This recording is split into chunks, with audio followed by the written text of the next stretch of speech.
In my seminars the last few years, I have covered what I have found to be those few simple basic principles that can make major changes in life and lifestyle. One of those subjects that gets the most comment is diseases of attitude. And out of that subject, worry and how to kick the worry habit have caused the most questions. So in this brief visit with you, let me give you my best look at worry, how to recognize it and define it, and what to do about it. And hopefully, these ideas will give you a good chance for confidence over worry. First of all, worry might well be killer number one. And if it is not the number one physical killer, although doctors tell us worriers die sooner than non-worriers, and we have all heard the expression, worry yourself to death, at least it is the number one killer of dreams and achievement, of energy and vitality and lifestyle. I know the damage and effect of this killer, worry, firsthand. I will spare you the details, but over a period of some 3 years, I let worry get out of hand. As I've mentioned before, I became a super worrier. I was good at it. The combination of small and big worries about my circumstances, what people thought of me, my finances, my abilities, the future, my progress, all led to a complete physical collapse, a stay in the hospital, emotional, mental, and physical exhaustion, and a deep despair I couldn't shake. A sad picture for a young man who should have been well on his way to carving out his share of opportunity. I am happy to tell you that good fortune came my way, and as many of you may be aware, I met a man, Mr. Earl Schoaf, with his ideas and inspiration and the help of a very close friend. I worked my way past the minefields of worry and disaster and out into the clear air of mental sunshine. And if I did it, anybody can do it. I'm not saying it's easy. It took me almost a full year to kick the worry habit. It took practice and much effort, but it was well worth it. Remember, don't ask for the task to be easy, just ask for it to be worth it. Don't wish it was easier, wish you were better. Don't ask for less challenge, ask for more skills. Don't ask for less problems, ask for more wisdom. It's the challenge that makes the experience. And life and its color and meaning and adventure for you is this collection of experiences. To wish them away is to wish your life away. So let's get to worry and what it is and what it does, how to define it, and what to do about it. And let's do it with eager, high hope that it won't be long until you will be free of the worry habit and on your way to the life and lifestyle that you want. First of all, let's define worry. There are many ways we could describe it. Worry is fear painting pictures in your mind. And if you watch that mental movie too long, you get a false picture of how things really are. Worry is a mental broadcasting station, and more often than not, it is false or at least distorted propaganda. Worry has that sneaky way of stopping short of giving you all the facts. Worry is often the trickery of mentally filtered facts on the negative side and the bold declaration that these are all the facts. Worry has the mental audacity to suggest that the elevator only runs one way, down. Many times worry is a 5-alarm bell for a wastebasket fire. And worry is a depletion of constructive emotion. It's wasted mental energy. It's like letting the starter run the battery down when the car won't start. And worry is most often a lack of all the facts, a lack of full understanding, a lack of total information, and an unpreparedness of ability, knowledge, talent, courage, faith, and all the other virtues. That should give us a better definition of worry, and remember, left unchecked, it can become like a mad dog loose in the house, and the sorrow and pain and regret is too large a price to pay not to do something about it. and to do it now. So much for what worry is. The next question is, what can I do about it? What is the first step? My best advice on this is to first recognize worry for what it is, admit what it does, and then decide you now want to be free. It first starts with decision on your part. And may I add, well, you should decide. Why let worry continue to take money out of your pocket and bank account? Why let worry any longer keep you from becoming all you can be? Why let it rob you of better friendships, better business, better profits, better results, better communication, better family relations? Why impose your worry on others any longer? It's a burden you can get rid of and a monkey you can get off your back. Why not be rid of those sinking, nagging feelings that all is not going to be well, that you can't do it, that it won't work out for the best? Worry is undue concern that takes up too much of your mental and emotional time. Now, we must all be concerned. Hey, life is no joke except to the jokers.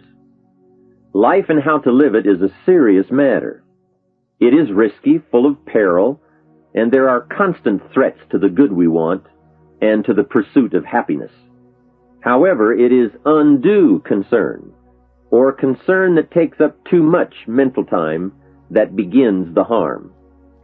It's like a family planning a wonderful trip. While they certainly should be concerned about the condition of the car, the tires, and making sure they pick the proper route, it would be foolish to allow themselves to be completely turned negative with the thought that they might crash and kill the entire family. If that were the case, even if they went, the entire trip would be turned into one nightmare of fear with the specter of chaos looming around every curve, rather than enjoying the wonderful trip they had planned for themselves and their family.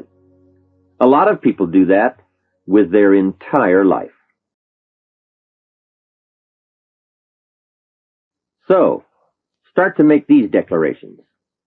And if you mean it, they will start you on your way to confidence and adventure, free of the worry habit.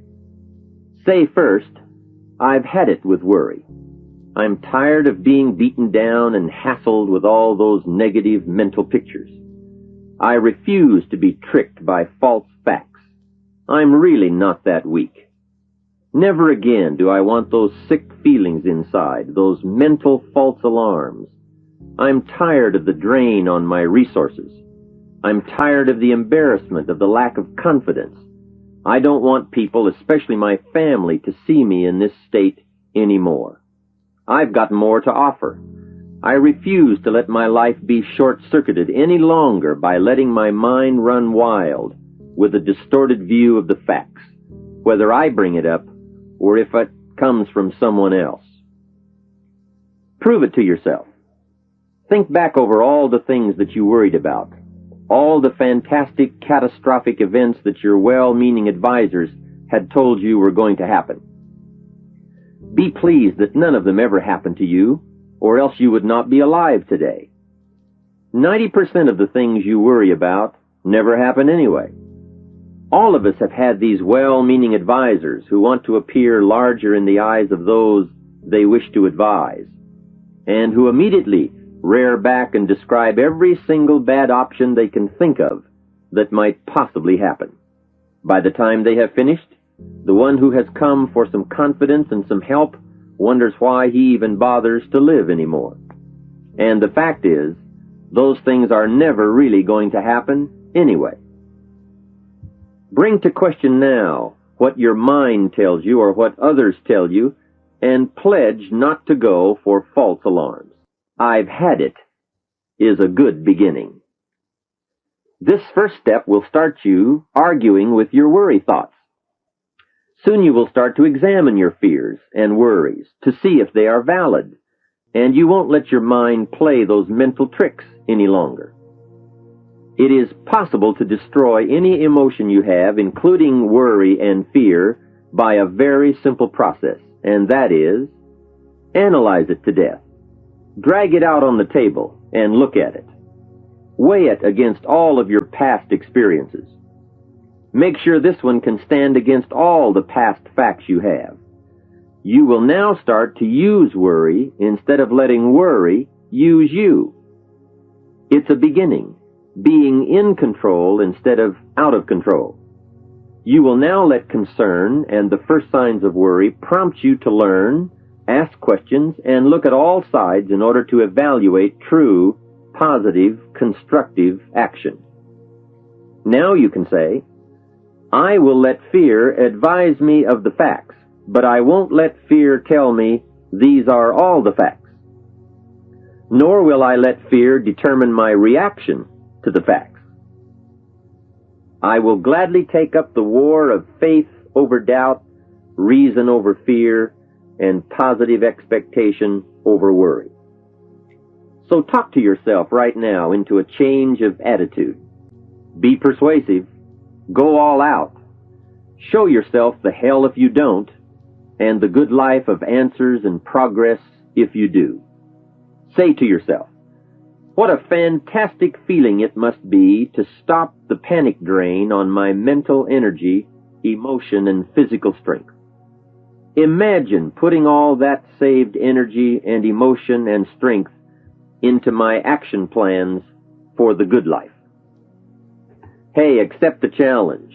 Believe your beliefs, doubt your doubts, stay on the campaign to give worry a bad time. Like being your own conscientious judge, say, I've had it with the presentation of a one-sided story. I sustain the objection that worry has failed to bring out all the facts. I despise these mental courtroom maneuvers that try to belittle my client, me. I demand the whole truth, and if worry will not be silent, I may cite him for contempt of the court of reason. Call up that scene often when worry wants to hassle you with the same old tricks and the same old results. It will work every time. Okay, let's move on to some really positive steps. If you can survive all that has happened to you up to this moment in your life, in spite of doing and thinking many of the wrong things, imagine how you can succeed by now starting to do some of the right things. First, the best answer to worry is confidence, and confidence starts first with awareness. Here is one of the most important lessons in life to learn. Life and business is like the changing seasons, and the real challenge of life is to learn how to handle the winter and take advantage of the spring. In short, that's it. You see, winter always comes, but so does the spring. Night follows day, but also day follows night. Sure, the tide goes out, but it always comes in. Opportunity follows difficulty as surely as difficulty follows opportunity. For this subject, however, let's talk about how to handle the winters. Those times when worry, like winter, takes its heavy toll. So, we tell it like it is. Winter always comes. So does the night. Some happenings in our life will always be a cause for concern. And sometimes concern turns to worry, and worry turns to fear. But remember, that is to be expected. Each day, each event, each season brings both expected and unexpected challenges that we must think about and make decisions on. Life is like a stream that flows continuously. The better we understand that, the better chance we have to produce good results out of all of our challenges. Here's some of the best advice I have on worry. First, don't be afraid to face the facts of life. It is not negative to understand that the winters always come. Don't be faked out. Don't clip the word impossible out of the dictionary. Sure, the Bible says all things are possible. Don't say, I don't want to hear the problem. I don't want to see the difficulty. Don't show me the weeds. Don't say anything negative. Only see the positive. That's foolish. There is a thin line between positive thinking and kidding yourself. And remember, there's also a thin line between faith and folly. Here is the key. Humans have the unique ability to see it as it is, and they also have the ability to see it better than it is. One is called fact, the other is called faith. Faith you develop, facts you acquire. The facts you acquire are essential. It's like belief. You constantly must find facts to support your belief. Here is a good prayer. Help me to see it as it is, and help me to see it better than it is, and then inspire me to act. Facts and faith and action. What a combination for personal progress. And so we come right back to the theme of our entire enterprise, self-development. Learn to work harder on yourself than anything else. The key to all success in economics or mental health is self-development. It will all change for the better when you change for the better. It's what you become that really counts. And you are the only variable. So a good statement is, you can't be all positive. You can't be all confident. You can't be all faith. But confidence and faith and courage and inspiration can dominate worry and fear. Make sure you give yourself the best chance to get mental and emotional domination over all of your challenges. And here is one of the master keys to the good life. Developing the intelligence and accepting the challenge of putting all of your emotional experience into their rightful ratio. Beginning this progress can bring about the most dramatic changes. You see, disappointment is like winter. It always comes. It is foolish to say, don't be disappointed. But you must learn to discipline your disappointment.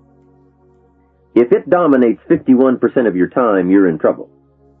Continued heavy disappointment is like 12 months of winter. And 12 months of winter leaves very little alive. Use the guidelines of seasons to adjust to all the meaningful things that happen to you. So concern, fear, and disappointment, like many human emotions, serve a useful purpose as long as they are kept in their rightful ratio. Left unattended, the weeds take over. Disappointment rules. Worry breaks loose. Fear gets the upper hand, and doubt moves in. But managed, worked, given human action with will and knowledge and purpose, and gardens overcome weeds.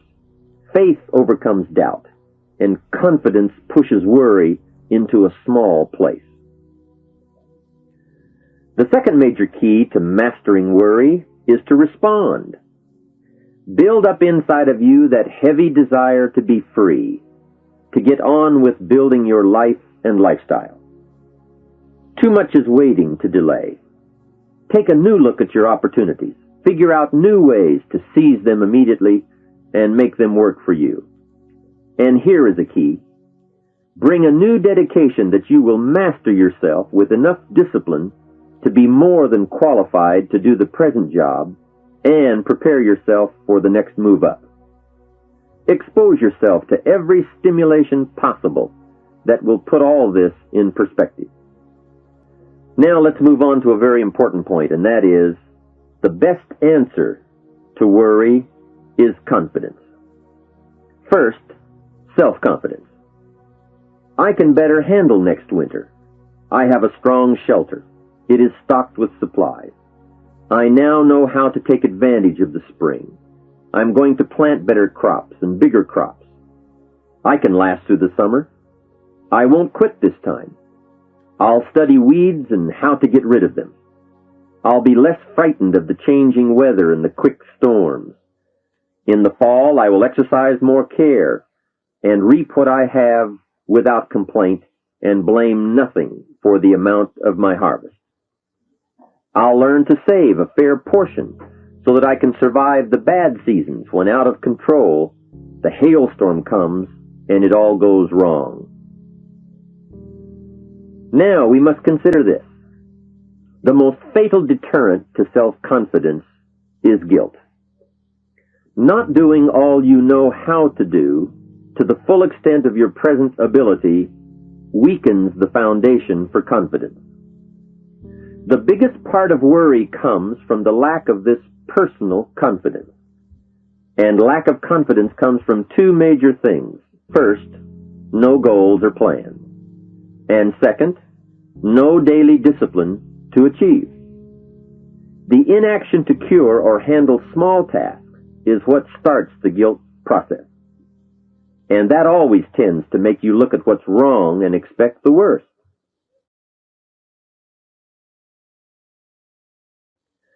So, listen to the voices of creative experience. Let nature, experience, wisdom, books, everything speak to you and teach you. Remember, both opportunity and challenge await action. Everything yields to diligence. It's not what you can do, it's what you will do that counts. An undeveloped ability comes from three problems. First, lack of inspiration to find out. Second, lack of reasons to learn. And third, lack of applied time and action for developing those abilities. Remember, humans are remarkable, a marvelously functioning entity. Imagine how uniquely your body and mind have survived and managed to function in spite of all the worry. Humans don't die easy. They die hard. Develop a plan for your life rather than aimlessly drifting through it, the victim of circumstance. Create your own environment and learn to control it. You control your own mental environment by developing yourself. So go on a crash program to clean up decisions, get things done, get other things set up and started and organized. Start doing all the things that would make you feel better. Exercise, diet, reading more books. Open a floodgate of positive moves in the right direction. And be thankful. Add up what you do have. Make an actual as well as a conscious mental list of all you possess, tangible as well as intangible. In view of the 4 billion other inhabitants of the world, yours is probably an incredible list. That list and being thankful should then lead to the big step of discipline. The discipline to sit up and listen, the discipline to pay attention, the discipline to give people and kids the gift of your attention, the discipline to be alert, take care of yourself, rest, eat properly, the discipline to talk well and practice good manners. Courtesy is contagious. Take one day and see what a variety of positive steps you can take and projects you can take on. At the end of the day, go over it. Write out the positive steps, the progress on projects, the rest, the exercise, the meals, the hobbies, calls, records, conversations, and letters. And speaking of calls and letters, write at least one encouraging letter or thank you note, and make at least one encouraging phone call or thank you call every week. Then have a friend help you, as one helped me, to get all the facts and prepare for action. From such a friendship, the greatest gift you can draw is the truth. To one of my dearest friends I said just the other day, as my friend, do me the one best thing you can do for me, and that is, tell me the truth. From there I can grow. I can start making wise decisions. To sum it all up, first understand what worry is. You now know that it can be beneficial and destructive, depending on your awareness. Next, resolve to be free of the habit. That job is up to you. To work on yourself, to get the right attitude.